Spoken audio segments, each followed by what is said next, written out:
네, 글로벌 인사이트 소식 전해드렸습니다. 이번에 전문가분과 또 전화 연결해서 말씀 들어볼 텐데요.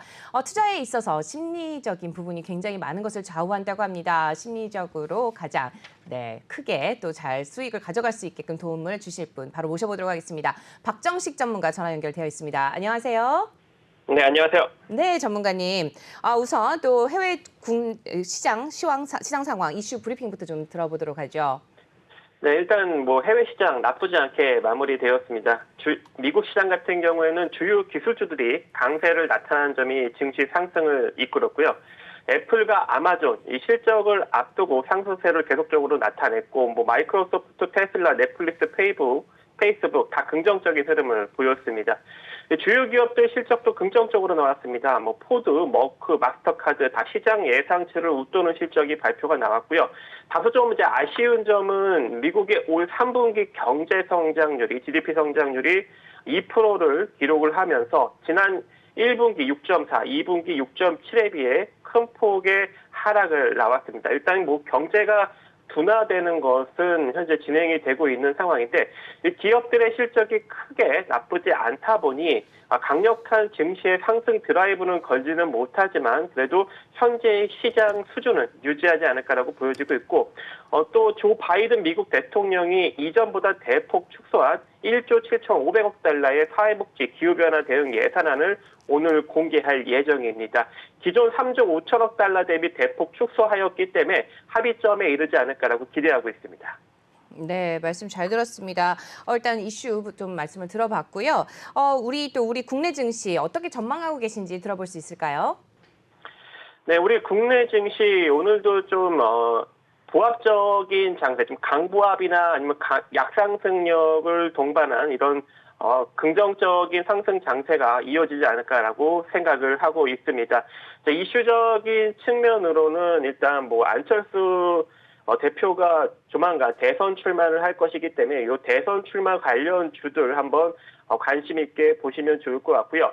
마그네슘 가격이 현재 2배로 급등을 하였기 때문에 이 마그네슘 관련주, 아진산업 같은 것들 이런 것들도 한번 관심 있게 보시면 좋을 것 같습니다. 또 현대차가 미국에 투자한 SES가 이 전고체 배터리 생산을 이제 앞두고 있다는 소식이 전해지면서 최근에 리튬 인산철 배터리 관련주들이 핫한 이슈를 이끌었지만 또 전고체 배터리 관련주들이 다시금 또 이슈를 만들면서 상승력이 나타나지 않을까라고 보여지고 있고 또 루시드가 이달 말부터 첫 고급 전기차를 출시한다고 합니다. 그래서 루시드 관련 주들 한번 잘 보시고 현대제철이 사상 최대 실적을 냈고 거기에 연료 전지판 투자 확대를 검토한다라는 이야기가 나타나고 있고요. 자동차 강판 가격 인상 협의까지 하고 있다고 합니다. 그래서 제철주들 다시 한번 이제 관심 있게 보실 필요성이 있을 것 같습니다. 거기에 SK이노베이션, 특히 이제 배터리 3사도 최근 긍정적인 수급이 유입이 되고 있는데 SK이노베이션이 꿈의 전지 전고체 배터리에 본격적으로 도전을 한다고 합니다. 그래서 이렇게 좀 이슈가 몰리고 수급이 몰리는 개별주 장세가 오늘도 이어지지 않을까라고 생각을 하고 있습니다. 네, 말씀 잘 들었습니다. 아무래도 최근 들어서 개별주만 그렇게 개별주 장세라고 말씀하신 것처럼 그런 쪽으로만 가는 종목들만 가는 그런 흐름을 좀 보여주고 있는데요. 이럴 때 굉장히 투자하기 어려운 것 같습니다. 내 포트폴리오에 있는 자금들 좀 파란불이 아닌 빨간불을 켜야 될 텐데 지금 말씀해주신 SK이노베이션, 루시드 관련주 그리고 현대제철 이런 관련주들 또 좋은 흐름을 가져갈 것으로 예상이 됩니다. 지금 추가적으로 상승할 여력이 어느 정도 남아 있다고 보시는지도 말씀 들어볼 수 있을까요? 종목들의 상승력은 현재 시장 상황상 그렇게 길게 이어질 거라고 생각은 하지 않습니다. 그래서 시장이 강력하게 상승 드라이버를 걸지 못하고 있는 현재 국면에서는 짧게 스윙격 정도의 수익을 창출하시면서 가시는 것이 조금 더 좀 유리하지 않을까라고 생각을 합니다. 네. 지금 또 말씀을 안 들어볼 수가 없는 게 아무래도 우리 국내 증시를 이끌고 가는 삼성전자와 SK하이닉스 반도체 관련주에 대한 질문을 좀 드려보도록 하겠습니다. 지금 SK하이닉스 같은 경우는 삼성전자보다 조금 앞서서 조금 더 잘 가는 흐름을 보여주긴 했습니다만은 삼성전자 이제 함께 또 동반 상승이 가능할 거라고 보시는지 어떻게 보시나요? 네, 삼성전자도 SK하이닉스가 지속적으로 상승력이 나타난다면 일정 부분 상승력이 나오지 않을까라고 생각을 하고 있고 최근 메이저 수급도 일정 부분 유입이 되지만 SK하이닉스가 상대적으로 좀 올라간 이유는 지난 연말 정도 수준의 이 상승폭을 SK하이닉스는 거의 다 반납을 하였습니다. 하지만 삼성전자 같은 경우에는 반납을 거의 하지 않았죠. 그래서 아직까지도 삼성전자는 자산가치 대비 2배 가까이 부각을 받고 있지만 SK하이닉스는 1.5배 정도 수준까지 내려왔기 때문에 상대적으로 메이저 수급력이 좀 강력하게 몰리지 않았나. 그리고 상대적으로 강세 흐름을 보이지 않았나라고 생각을 합니다. 하지만 이번에 이재용 부회장이 미국 출장 이후 삼성의 강력한 투자안을 만약에 발표를 하게 되면 그때부터 삼성전자도 긍정적인 흐름을 만들어가지 않을까라고 기대하고 있습니다. 네, 지금 일단 삼성전자에 대한 기대감에 대해서 좀 말씀을 좀 해주셨습니다. 그동안 삼성전자가 사실상 뭐 하이닉스보다 좀 못 갔던 이유에 대해서도 많은 궁금증들이 있을 것 같은데요. 일단 오늘 대만에서 D램 가격이 이제 발표가 되죠. 고정 가격이 나온다고 알고 있는데 다음 주에 어떻게 삼성전자 쭉 올라갈 수 있을 거라고 보세요? 어떤가요? 네, 일단은 SK하이닉스 측면에서도 일단 이 D램 가격에 따라서 이 출하량을 좀 조절하겠다라고 발표를 하였기 때문에 이 D램 가격은 단기적으로 마무리되는 것이 아니냐라고 이제 증권사에서 어느 정도 기대를 하고 있는, 증권가에서 기대를 하고 있는 그런 상황입니다. 그래서 메이저 수급도 일정 부분 유입이 됐지만 삼성전자가 본격적으로 상승 드라이브를 걸려면 시장도 그만큼 상승 드라이브를 걸어야 되는 상황인데 현재 우리 시장 상황이 좀 답보 상태고 글로벌 시장 상황도 강력한 상승 드라이브를 걸 수 없는 그러한 좀 둔화적인 장세이기 때문에 일정 부분 반등력은 나타나겠지만 좀 짧은 상승력, 짧은 반등력으로 이어지지 않을까라고 생각을 하고 있습니다. 네, 삼성전자에 대한 의견을 좀 들어봤습니다. 바로 이어서 SK하이닉스에 대한 평가도 좀 들어볼 수 있을까요?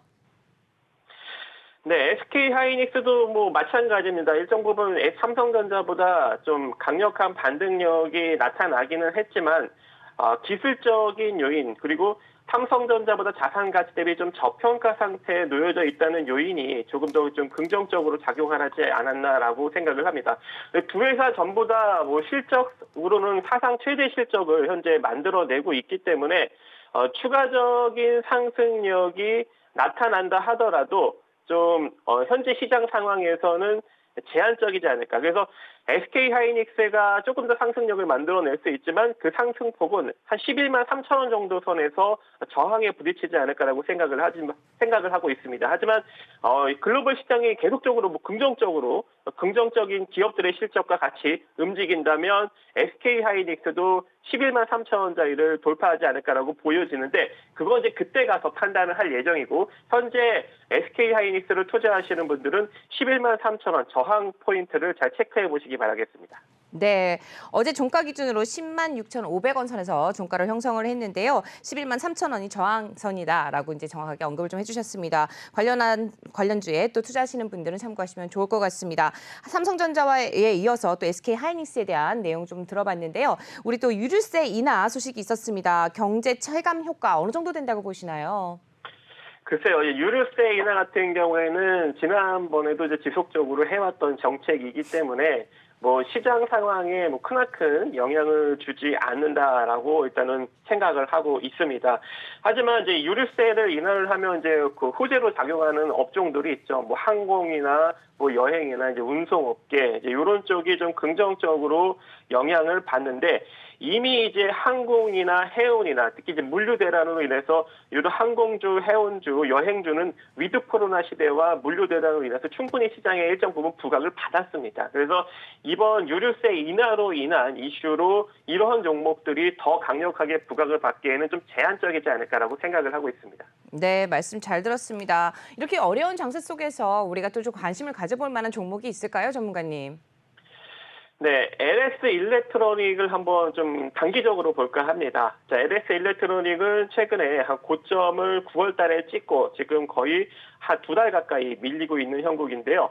이번에 실적이 나쁘지 않게 발표가 나왔습니다. 매출액은 6,826억 원, 영업이익은 404억 원이 발표가 되면서 전년 동기 대비 22.21% 그리고 85.44% 증가를 했지만 영업이익이 증권사 전망치 대비 좀 낮게 나왔다라고 해서 조금 이제 약세를 보이고 있는 상황입니다. 하지만 다보스 포럼에서 세계 등대 공장의 청주 공장이 선정이 될 만큼 현재 이 공장 스마트화가 상당히 많이 이루어졌기 때문에 다품종 대량 생산을 현재 할 수 있는 그러한 자동화 솔루션을 갖추고 있고요. 또 대기업에서 점차적으로 일본산 제품을 제외하고 국내산으로 바꿔가면서 이 자동화 솔루션 쪽에서 긍정적인 모멘텀이 계속적으로 나올 것으로 생각이 되고 있습니다. 그래서 앞으로 이 실적 성장세는 계속적으로 이어질 수 있는 여지가 존재하기 때문에 특히 이제 LG 디스플레이 같은 경우에도 실적 발표 날은 조금 주가가 부진했지만 실적 발표 이후 강력한 상승세를 보이지 않았습니까? 그래서 LS 일렉트로닉도 어제 실적 발표가 났기 때문에 오늘은 좀 일정 부분 증시 반등력과 함께 상승력을 만들어내지 않을까라고 생각을 합니다. 그래서 매수 가격은 현재 61,300원 가격 이하로 여러분들이 접근을 하시면 좋을 것 같고요. 목표가는 짧게 65,000원, 손절 라인은 58,000원 정도 제시해드리도록 하겠습니다. 네, 말씀 감사합니다. 지금 LS 일렉트릭에 대해서 좀 말씀을 해주셨는데요. 최근 들어서 외국인과 기관의 순매수 평균 단가가 64,200원 정도 되는 것 같습니다. 그렇게 되면 아직도 상승 여력이 많이 남아있다라고 볼 수 있을 것 같은데 전일 종가가 61,300원이었죠. 네, 손절가 58,000원 제시해주셨고 1차 목표가 68,000원이었나요? 65,000원 선까지 계속 지켜봐도 된다라고 말씀 좀 해주셨습니다. LS 일렉트릭 종목에 관심 가져보시면 좋을 것 같고요. 끝으로 우리 오늘장 투자 전략 간단하게 좀 말씀 들어볼까요? 네, 오늘도 역시나 개별주 장세가 이어질 것으로 보여집니다. 그래서 아까 언급드린 이슈화가 가능한 섹터 그리고 그런 종목들을 여러분들이 개별적으로 공략을 하시면 현재 이 부진한 시장 속에서도 긍정적인 결과를 낼 수 있다고 생각을 합니다.